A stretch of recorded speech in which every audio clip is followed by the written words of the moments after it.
Welcome to the History Slam podcast from ActiveHistory.ca. Here's your host, Sean Graham.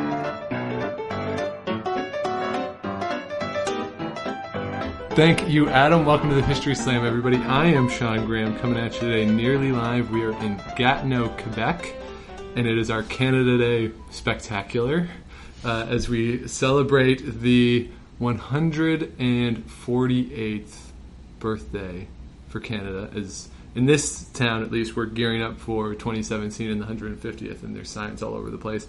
And people are really excited about that. And we're actually talking today to somebody who will be very instrumental in that process, who has been very instrumental in putting together the events today, and also is responsible for looking after some of the national symbols that exist in this country. And it is Joel Girourd, the Director of State, Ceremonial, and Protocol. Welcome to the show. Thank you. Now that is a mouthful of a job title that honestly, it's hard to tell what you do just based off of the title. It sounds important. It sounds very exciting, the ceremonial part. The protocol, maybe not as exciting. But exactly, like, what is your role here? We should say you're the Department of Heritage. What exactly is your role here? Well, I can assure you it's a great deal of fun. What I do, one of the important parts of the job is the promotion and protection of Canadian symbols. Mm-hmm. We're also responsible for things like royal tours, state funerals. Of course, we work on Canada Day as well, so what you'll see on Parliament Hill today. Things of that nature. We also provide federal support to lieutenant governors, which is a little-known part of what we do. For all provinces? All provinces. Okay. And could you tell me, as I was walking over here today, there was one of those RCMP things where they block off the streets and there was some sort of motorcade came by. Who was that? Were you involved in that? Because I got held up today. I wasn't involved in that one. I have had friends complain about being held up by something I've done. But today, that wasn't me. Okay. But do you know who it was? No idea. Okay. They're pretty common in Ottawa. They are. They happen a lot. And it's remarkable is how far in advance the RCMP goes to block off the streets. And, I mean, so what if a foreign diplomat sits at a red light? Like, who cares? I mean, I don't care. They take care of security. They do it really, really well. We work fairly closely with the RCMP on a number of things we do. Mm-hmm. And I'm sure that if they decided that the street needed to be blocked off, they had a really good reason for it. And I have a tremendous amount of respect for what they do, and they're extremely helpful. Right, and especially for you, because on Parliament Hill, it's all RCMP people, and for Canada Day, the security then would be the RCMP. They are an essential part of the Canada Day plan. Yeah. They enable a lot of things. They part of the magic that makes things happen. Mm-hmm. So we're very grateful to the RCMP. Yeah, and it really is remarkable that, I mean, I don't go to Parliament Hill during Canada Day a lot. You should. I should, sure. I went when the Queen was there a few years ago, which was fun. But just the number of people, it's hard to even move around, so that they can keep things relatively secure.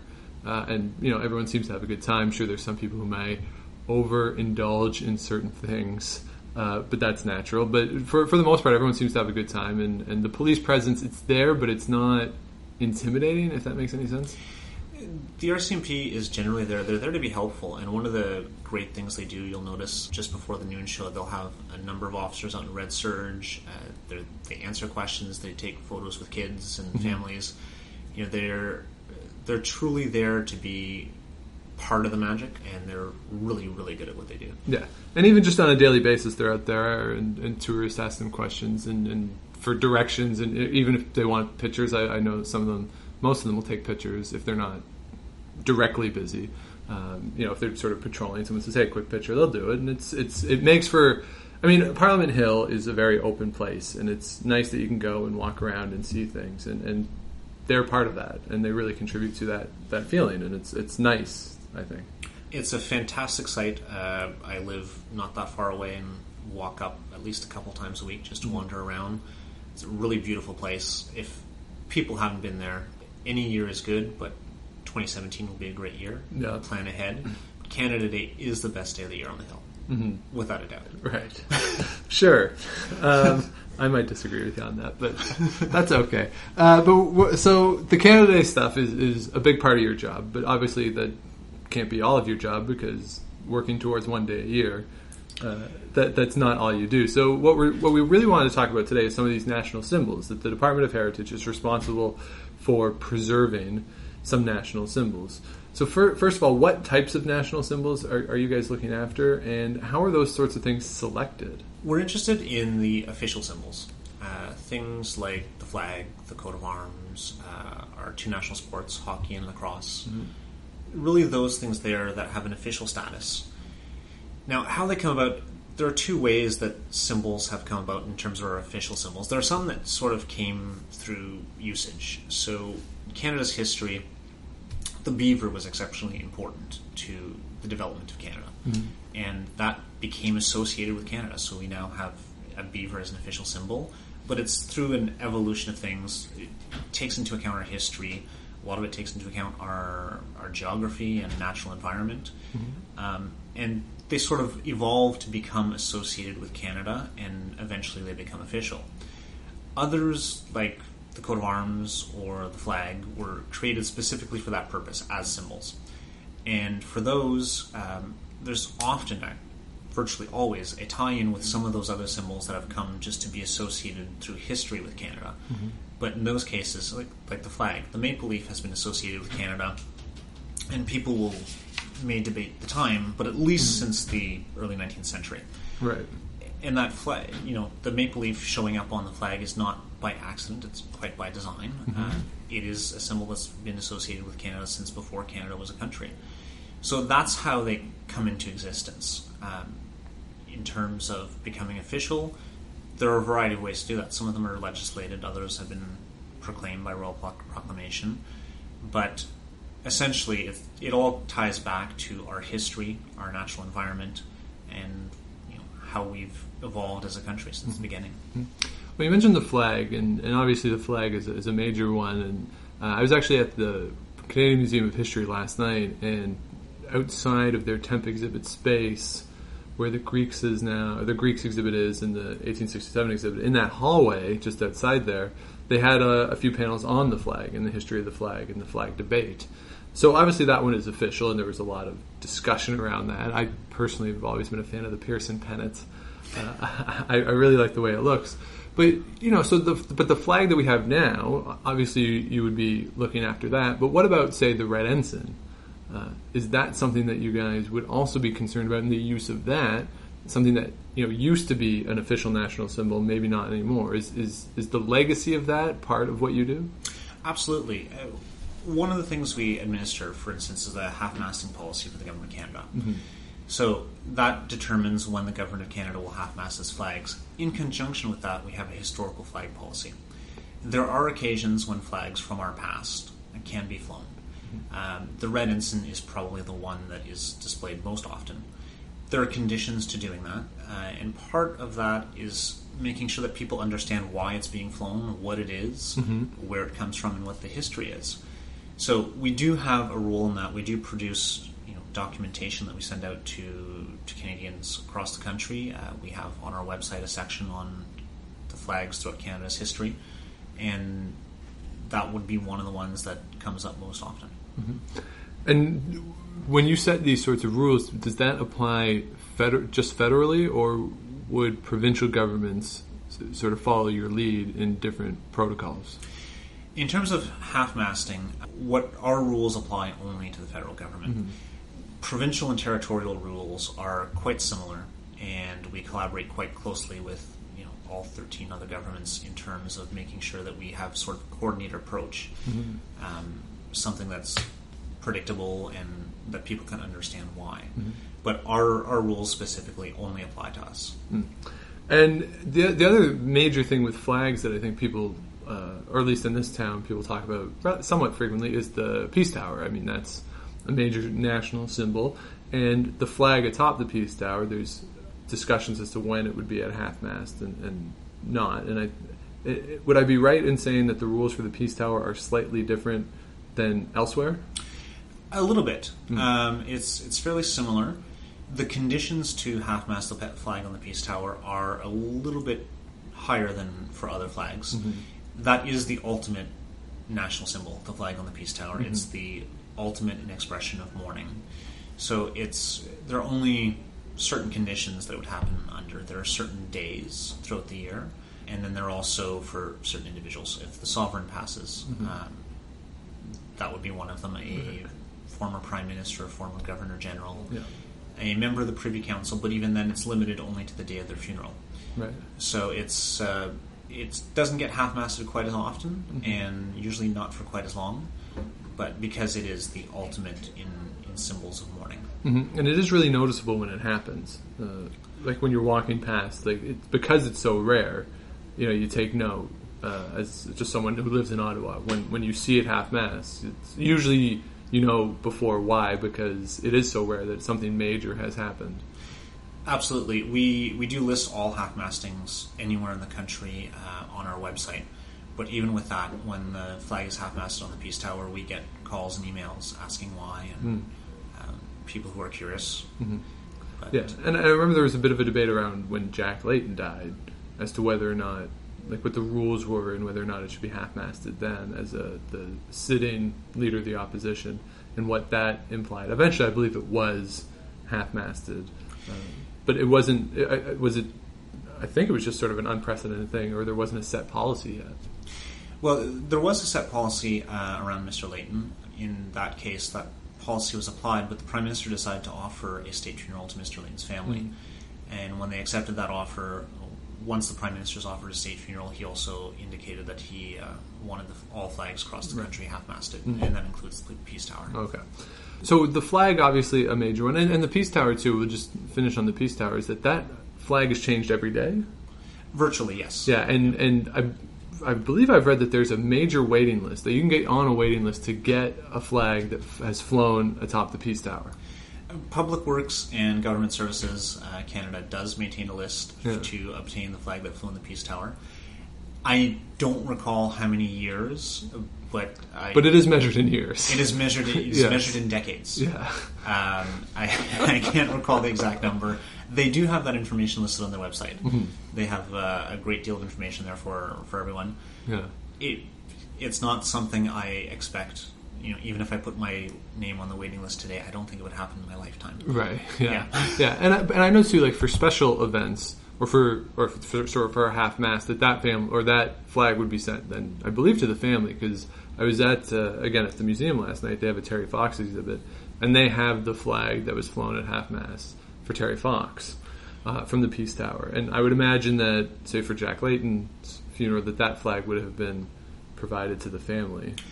Depending on the case, keeping in mind that there are days when it flies at half-mast for two people, or more than two people. Right. But there are occasions where the Prime Minister or the Minister of Public Works will offer the flag to a family, depending on the circumstances and what's appropriate at that moment. And I guess the other major noticeable difference that flags at the Peace Tower, it doesn't happen very often, but when the Queen is here, there's a separate flag. Absolutely. And it's only for when she's on the hill, right? It's actually used more than that. So okay. Members of the royal family, the Queen, the Prince of Wales, the Duke of Cambridge, various others, have Canadian flags. Those flags are used to denote their presence when they're in Canada. So when the Queen is on Parliament Hill, her flag will fly on top of the Peace Tower. When the Governor General is on Parliament Hill, so you'll notice on Canada Day, you have the Canadian flag in the morning, and then at about 12:07, roughly around there, the Governor General will arrive, and the Canadian flag will come down, and his flag will come up, and that's to denote their presence. Right. So there is a precedence in terms of flags, which come first, and if you're only going to fly one, which one it should be. Right. And of course, the Queen, as our sovereign, her flag takes precedence over all others. Yep. And the Governor General's as well is just below that. But yes, so the Queen's flag will fly on the Peace Tower when she's on Parliament Hill. It's also on the vehicle that she's travelling in. It's also on top of Rideau Hall when she's there, or various other buildings. And are those flags for the position, or are they specific to the individual? So when David Johnston came in, did he get his own Governor General's flag, or is it just for the office? The Governor General's flag it undergoes slight modifications from time to time, but it's it stays virtually the same. Okay. Flags for other members of the royal family are created for them, and they indicate that I'm certainly not an expert in this, but there is an entire story behind the symbolism of each flag to explain who this person is, what their relationship is to the sovereign, right, and those sorts of things. So they're quite specific. The flag is really interesting, and there's these protocols around it. And before we move on to sort of other symbols, one of the things in your title here is protocol. So there are certain rules that surround a flag and how it can be used, where it can be used, and certain things. And I mean, everyone knows that you shouldn't light a flag on fire, for instance. But are there any other sort of like if I have a flag in front of my house, like what sort of stuff should I be doing to make sure I'm not breaking any rules or any protocols? One of the questions we get a lot is that there's a special event and they want to sign the flag as a souvenir. Uh-huh. That's not something that should be done. Okay. It's I may or may not have signed flags in my house. That's okay. We don't police it. But what you can do in a case like that is you put the flag with a border around it. So you put it on a bigger piece of cloth and you can sign the border around. So that's one of the things you shouldn't do. It shouldn't be used as a tablecloth. Right. Things of that nature. If you're flying it alone on its own pole, it shouldn't share a pole with anything else. It shouldn't be lower than another flag. So when you have more than one flag flying together, there's an order of precedence based on how many poles there are. If there are 3, it would be in the middle. If there are more than that, it would be on the end. Mm-hmm. Things of that nature. So all of that's available on our website. But it's about giving it the respect that it's due.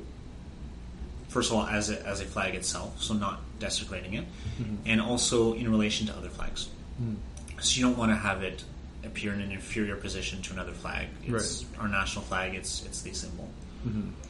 Yeah, because you see that when you walk by buildings, schools, or in this town, like Ottawa City Hall, it has the Ottawa flag, but it's I believe they're just on a lower pole, the Ottawa flag. Right? They can be on the same height. Okay. As long as the Canadian flag isn't lower, right. It's fine. There doesn't need to be a difference in height. Now, Ottawa City Hall does fly the Ottawa's flag. I know that on Flag Day they replaced all of those with the Canadian flag to mark the 50th anniversary of our flag this year. So they do change that up occasionally. Yeah, and sort of on the plaza there, if you've never been to Ottawa and City Hall, it's a relatively large place. And on the north side, there's sort of a plaza. Now there's the Rink of Dreams there, and they have concerts and stuff. So whenever there's an event, oftentimes the flags around the plaza will be changed for that event. They had a lot of the Truth and Reconciliation stuff there, and I believe there were flags changed from various First Nations across the country there during the Pride Parade. And for instance, they have the Pride flag up there. So they do change those a lot, but they're always following this protocol with respect to the Canadian flag, which is always somewhere on City Hall. Absolutely. They do a fantastic job of that. The Chief of Protocol at the City of Ottawa works with us closely as well. And anytime I've walked by, certainly the Canadian flag has been in the right place at the right time. So they do a great job of that. And there's a great deal of awareness in Ottawa and sensitivity to flag protocol. A lot of larger groups, governments, larger corporations do pay a great deal of attention to that. Sure, that's Ottawa, right? So of course there's going to be maybe a greater awareness of it, and there's a lot of flags in this town, right? Yes, there are. There's a lot of flags. We're at Library and Archives Canada. A lot of people who listen to this will have probably been to Library and Archives Canada at some point. Out the back, where you really can't see, even if you're on the other side of the river, you can't really see the area that well. There's still like this cluster of I think 8 flags, and it's not really clear why they're there because nobody can really see them unless you're in the reading room, and then you can see them. But it's also kind of annoying because they're really loud because it's about the same height as the reading room, and the clanking of the I guess it's a steel thing that connects to the pole just makes noise all day. It's really strange that it's there, but they have them and it's great, and they make noise. But so there are a lot of flags in this town. And do you get complaints sometimes from people around the country that not that there's too many flags, but if they see a flag that is in disrepair? I know my mom there was a flag at a school. A school closed in our town. That's when I was, I don't know, late middle school, early high school, I think. And they never took the flag down. And then, so over the next year or two, the flag got really ratty, just the wear and tear, and it started to rip. And it really bothered her that the flag was in this state of disrepair. So when people see that, do you get those sorts of emails asking for some sort of enforcement or to take flags down or to get them in the proper place? Is that something that you deal with? We do get a lot of calls and questions from the public on the proper display of flags, including if they're no longer in a suitable condition to be flown. We only would take action in terms of changing the flag if it's on a federal installation. In that case, we arrange for that to be done. But if it's a company, a school, a provincial building, in that case, it's the responsibility of the person flying the flag or the group flying the flag to change it. We're happy to explain what should be done. The best thing, often people don't realize, and we've had people once in a while where we call and say, someone's noted that your flag is in poor repair, and they said, I come into the building every day and hadn't noticed, and they'll change it right away. Often just a friendly phone call to the group or the individual, and they'll notice and take action right away. Right. Yeah, because it's one of those things. If you're there every day, it might not stand out. Yeah. Right. It starts to fade a little bit every day, and you don't necessarily notice it if you're there all the time. So, yeah, absolutely. We do get those calls, and we're happy to provide advice. But in the end, if it's not on a federal installation, it's all we can do is provide advice. And how do you deal with sort of more remote locations, like these installations up in the north, for instance, that are very isolated, very remote? They all have flags when you see photos of them. I mean, is there maybe different expectations for those installations with how they deal with some of these issues? Like, let's say their flag rips on a really windy day, and they just don't have another one. So you mean a federal installation? Yeah. They'll have another one. Okay. All right. We don't manage buildings. Sure. Public Works Government Service does. But they do a fantastic job of keeping on top of these things. Okay. So, yeah, there'll be another one there. It's never an issue. Okay. All right. So in addition to the flag, you mentioned there's other national symbols. And you say some of them are legislated, some of them are just sort of in the popular imagination. But because of that, the government can only do so much in terms of legislating symbols. I mean, to a certain degree, the public has to respond to them. And a lot of this has to do with social memory and the social construction of memory. So, in your experience, what is the balance there between the official symbols as legislated by the federal government and the symbols that the public attaches itself to that might not necessarily be legislated?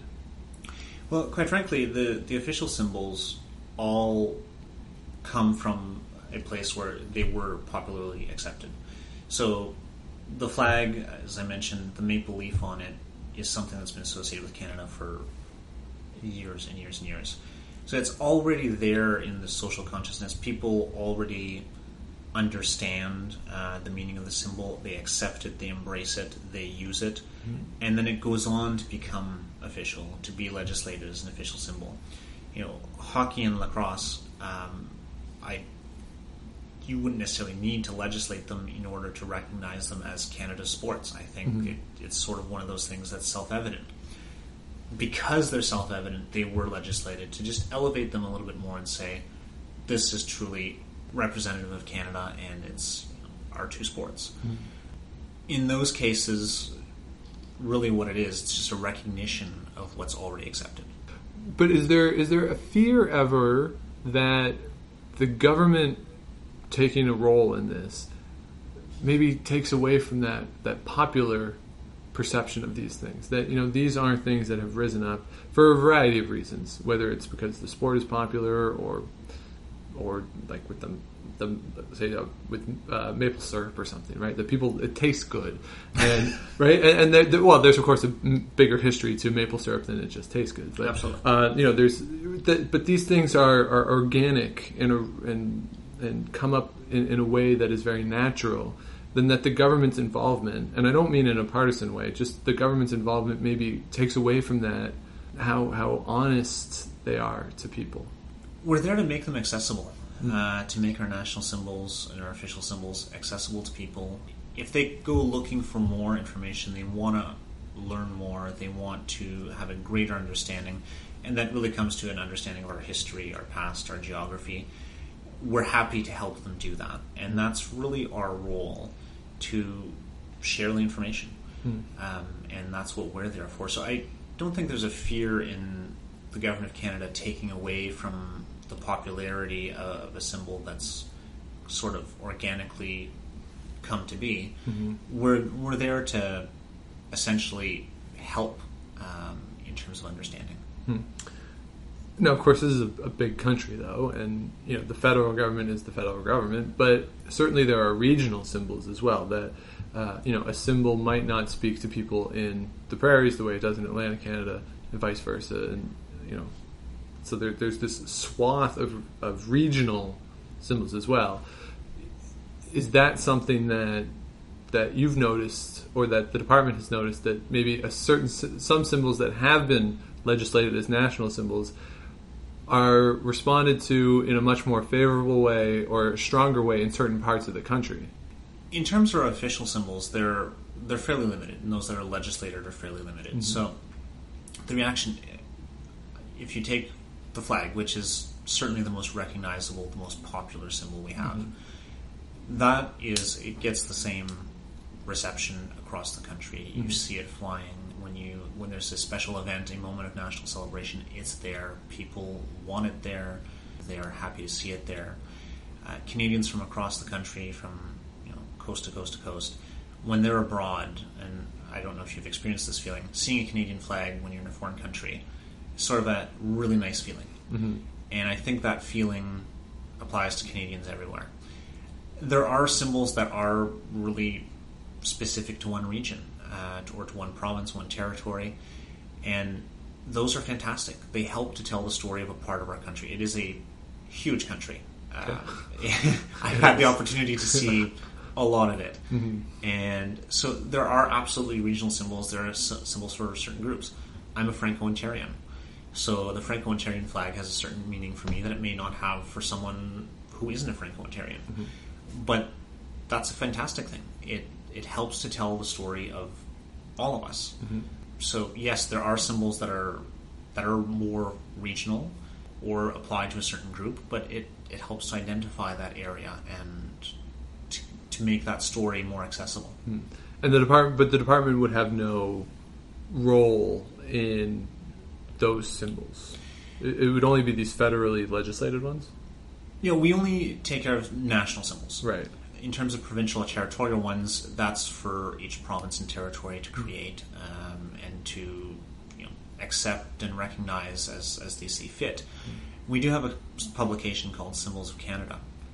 It's available on our website, and that does go over. We work with provinces and territories to make sure that what they want to see reflected for their part of the country is in there, and it lists a variety of provincial, territorial symbols. So we do get involved in that way, but it's really for them to adopt and for groups to adopt what they think represents them.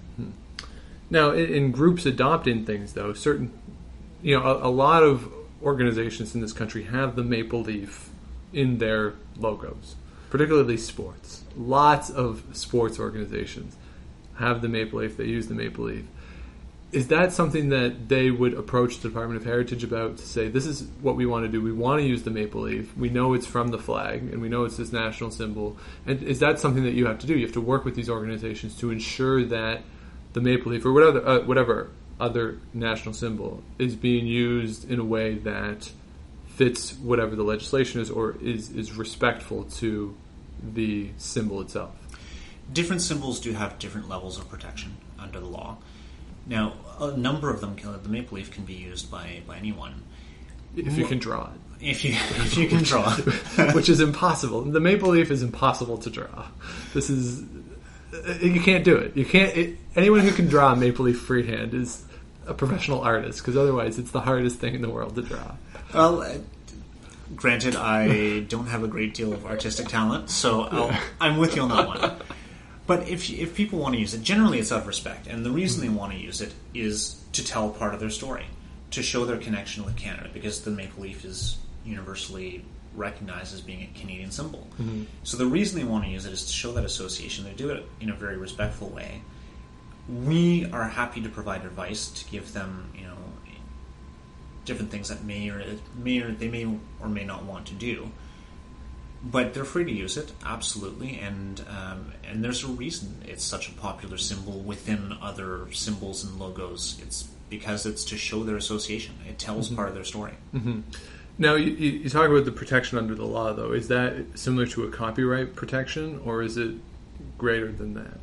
Or less than that? It's actually, if I take the coat of arms, for example, that's protected under the Trademarks Act. Okay. So it's exactly the same thing. Mm-hmm.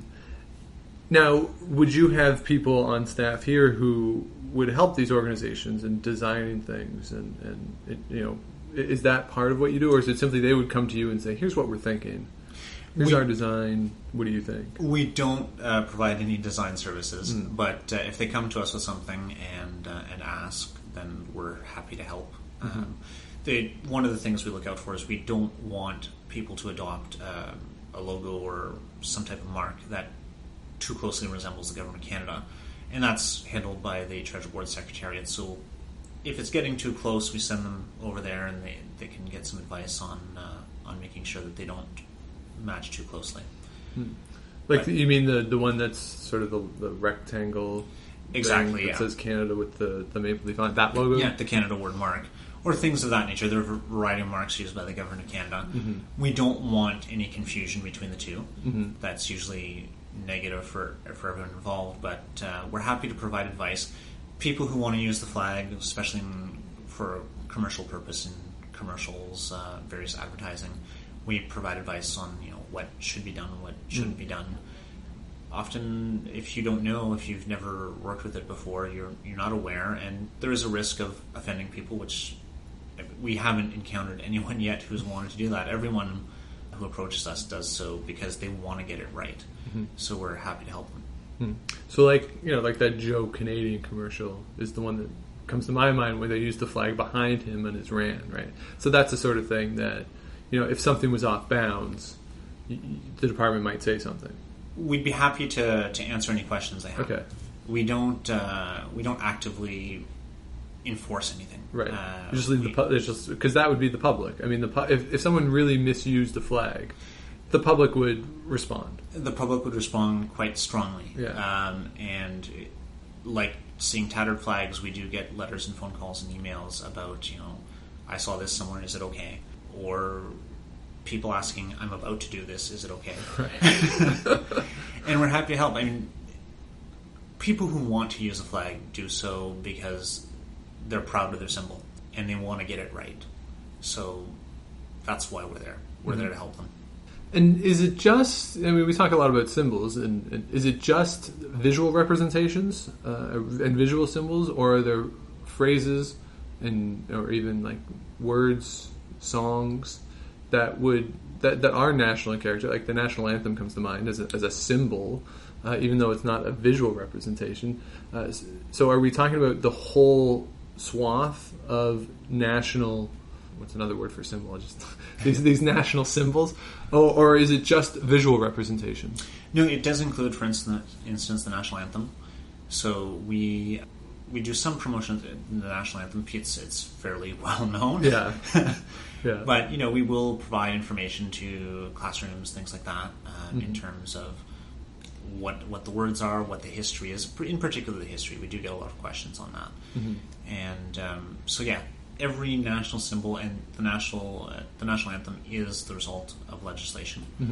So we do provide the background on that, and that's another example of a symbol that really was used for a very long time, but didn't become official until much later, until it was widely adopted. Yeah, because you had the God Save the King, God Save the Queen. It's the national anthem for a long time, and then there's that. What's the other song that I really like? That when they were talking about the national anthem, they were considering it.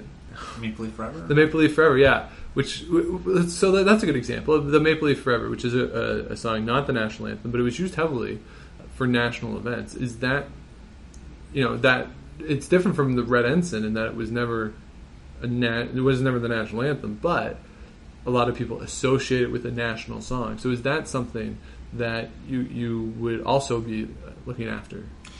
We don't. It doesn't have an official status, so we don't look after it, as you put it. But it is still, we recognize it as a symbol. We still use it at some events. It's still fairly widely used, and that's encouraged. We're happy to help people out if they need information on it and things of that nature now, but it is not an official symbol. Right. It's interesting that you compared it to the Red Ensign, because the Red Ensign was never Canada's flag. It was used. It was authorized for use in a variety of ways, but it was never Canada's official flag. Before our Maple Leaf flag, we had the Royal Union flag. Right. And that was the only official flag. The Red Ensign was so widely used that it was associated with Canada. It's undeniable that it was absolutely a symbol. And there's still an attachment to it today. Yeah, I mean, because you think of like Canada in the First World War, these guys were carrying the Red Ensign a lot, and so it just it does get associated with being an official national symbol.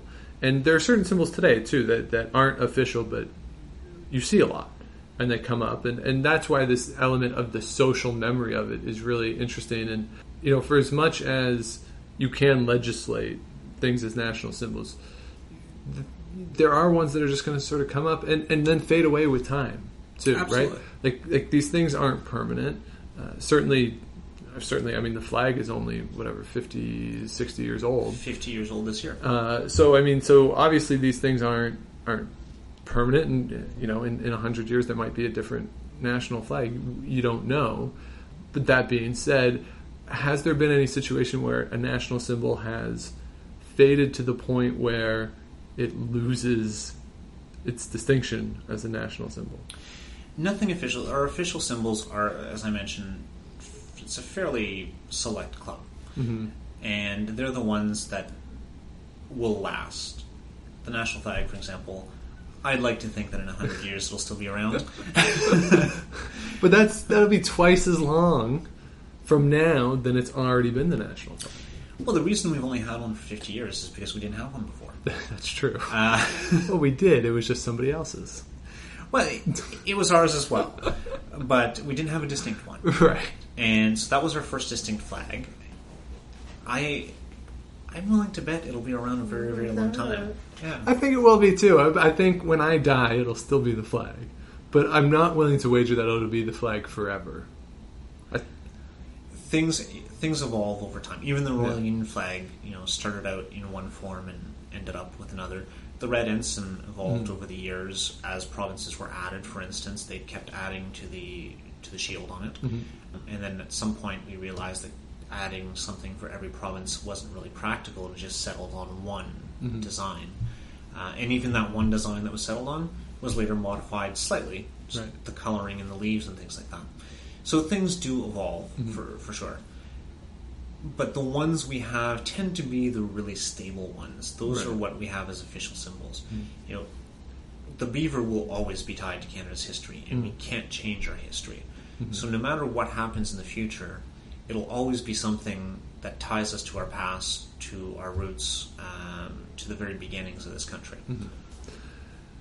Now, you mentioned that this evolution of things, and certainly symbols, they may stay the same, but the style may change, and certain things have changed. The flag is not an example of this, but let's say you go to a baseball game and they play the national anthem, which is a pet peeve of my father, that we play the national anthem too much, especially like a baseball game where there's one of the players is Canadian, the rest are from the Dominican and Cuba and all over the world and the United States, but we're playing the Canadian national anthem. Okay, great. And just to his point of view, it just takes up time, and I've slowly evolved to his point of view that we play it too much and it kind of loses its meaning. But they play it. But each person does the song differently, slightly different. The words are the same, but the pace changes and they hit different notes differently. And one of my favorite prop bets for the Super Bowl every year is the over-under on the national anthem. And if the person's going to take however long. That's my favorite one. And it's cool, too, because I was at the Smithsonian in Washington a couple years ago, and they have a thing on the national anthem. And it's only 8 lines, the American national anthem. And yet somehow it takes people 3.5 minutes to sing it. It's really quite remarkable. But so all that being said, as these stylistic things change for something that is a national symbol, are there parameters around how, say, the national anthem should be sung, or how a national symbol should appear, and against the protocol for people to put their own personal spin on these national symbols? It depends on the symbol. So if we take the flag, the specifications are very, very specific. Right. Exceptionally specific. Yes. And we don't deviate from that at all. The national anthem is actually one of the great examples of how something can be adapted to suit needs. Mm-hmm. So the way the legislation is written, the music is there, the words are there, and that's really the important part. How it's arranged. Now, I'm not a musician, but I know a few who will arrange music to suit the particular occasion or purpose, a little bit faster, a little bit slower, things of that nature. And it's actually, the legislation is designed to allow for that. So it is something that's quite flexible, that you're not stuck in something very rigid. The words are what's important, right, and the intent as well, which is why I'd say that it's perfectly fine to sing it at a baseball game. It just takes up so much time. But it's time well spent. And you get these people who put this flair on it with this, like, for no good reason. But so something like, say, in the tradition in Winnipeg now at the Jets games, is that the crowd yells "True North" when they hit that part of the song, which I find really strange, just because it's a business group that bought the team, and they're using it as part of this national expression for some reason. So something like that doesn't violate any protocol, anything in the legislation. It doesn't violate anything in the legislation. We probably wouldn't sing it that way at an event. Right. But you know what? It comes down to people are singing it to express their pride in our country. Yeah. And really, that's the important part. How you express that pride, usually not of a big concern for us. Sure. What matters is that they recognize these symbols, they use them, they're expressing themselves in a way that, their appreciation for our country. So to us, that's what's important. Sometimes they're co-opted for other purposes as well. The example that comes to mind with the national anthem is Rick Mercer, when he did his Talking to Americans show, rewrote the lyrics and had people in the United States sing nonsense lyrics to the tune of "O Canada" for a very effective comedic purpose. But that being said, it is co-opting a national symbol in a way that, if the words are in the legislation, the words that he had clearly would not have been in the legislation. And you don't have to talk about that specific example. But, are there cases where people are, using these national symbols for, say, a parody purpose that, could be seen as going against how maybe they should be used? In some cases, people will. I'm not aware of a great deal of them. One of the fundamental values in our country is the freedom of expression. And if people choose to express themselves in that way, that's, it's their right to express themselves. And certainly we can't criticize that. If you change the words, you're no longer singing the national anthem. You're singing something else. So it's an important distinction to make. Yeah. We do get people who will have a maple leaf sort of in whatever arrangement. They'll come to us and say, well, is this okay to use the flag this way? And we just tell them, it's okay to use the maple leaf that way, but that's not a flag. That's not our flag. So when you change something enough, it's no longer the same thing. But certainly in this conversation, I will point out that, yes, national symbols and, this idea that, yes, everybody can attach themselves to them, but certainly there is a history in this country. We have marginalized groups, people that have been treated not well, and, maybe their response to certain national symbols would not be the same as other people, and it's part of a recognition that everyone's going to have a very personal response to national symbols. And, some may be negative depending on their history. And, this country isn't immune from bad things. And the Truth and Reconciliation Commission is, as an example, the treatment of Japanese Canadians in the Second World War. Right? So these groups may have a different response to national symbols. And that's just something that we should point out. If it seems as though I am being overly celebratory of them, it's certainly not to give the impression that there's a universality to the reaction to these symbols. So we'll just point that out as something that exists in this country. But for you, the department's role and your role in this is to make sure that the symbols that have been legislated as national symbols are, sort of treated in a respectful way, and that they're not misused. Absolutely, and that they're recognized, that they're understood as well. Understanding is a very important part of it. It really ties people to our history and to our country.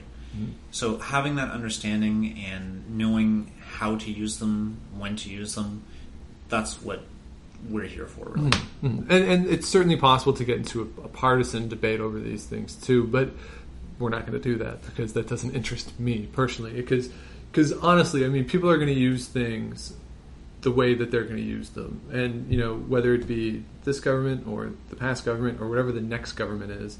I mean, there's a history all over the world of people using symbols for their own purposes, and that's something that happens. But for the Department of Heritage and for the people who work at the Department of Heritage, there's these rules or these protocols that exist, these national symbols, and really your interest is simply in, I would assuming that people have access to them, and ensuring that they are representative of the nation's history.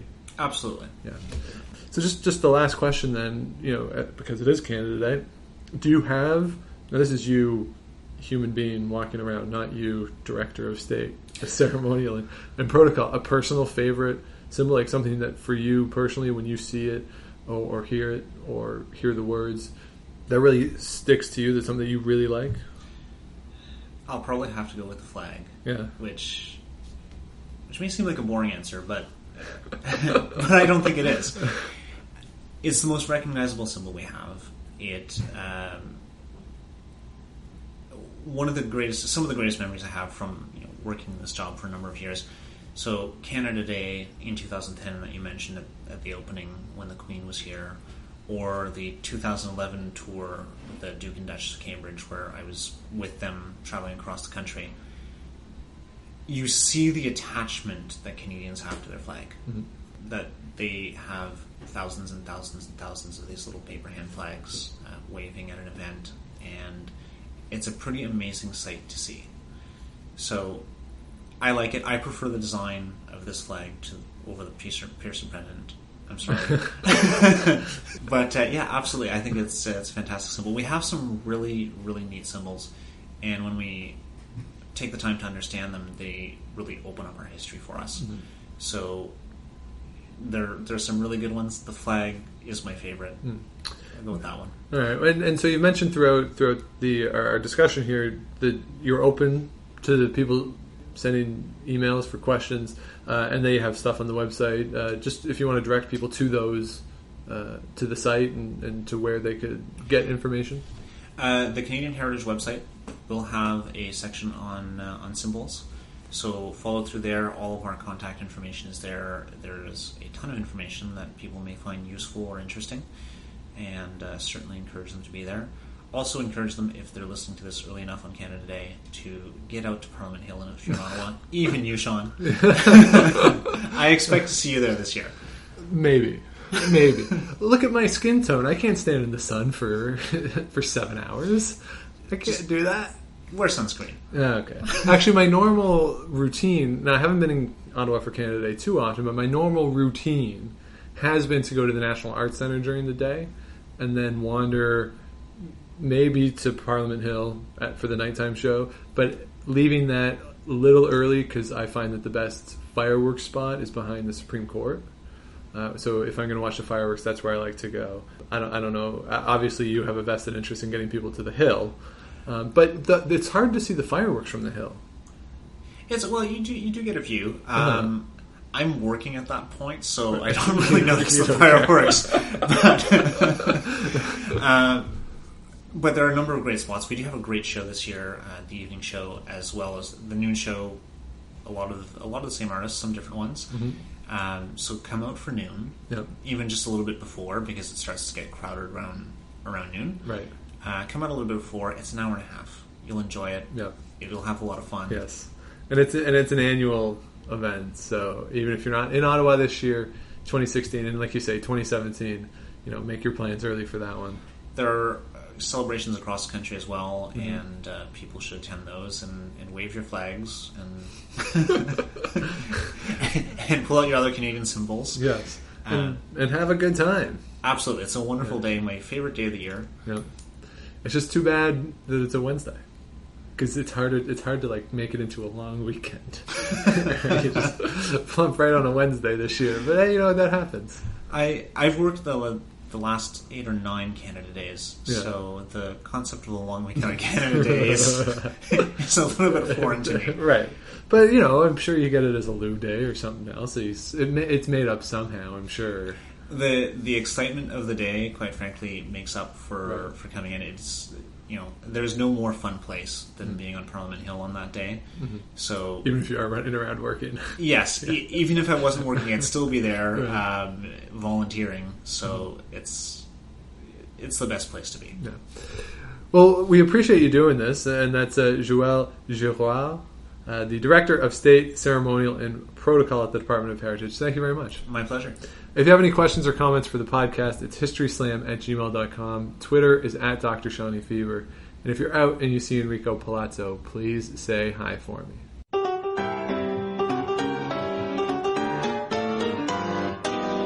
Thanks for listening to the History Slam podcast. Be sure to check out Active History for more features, articles, and be sure to subscribe on iTunes.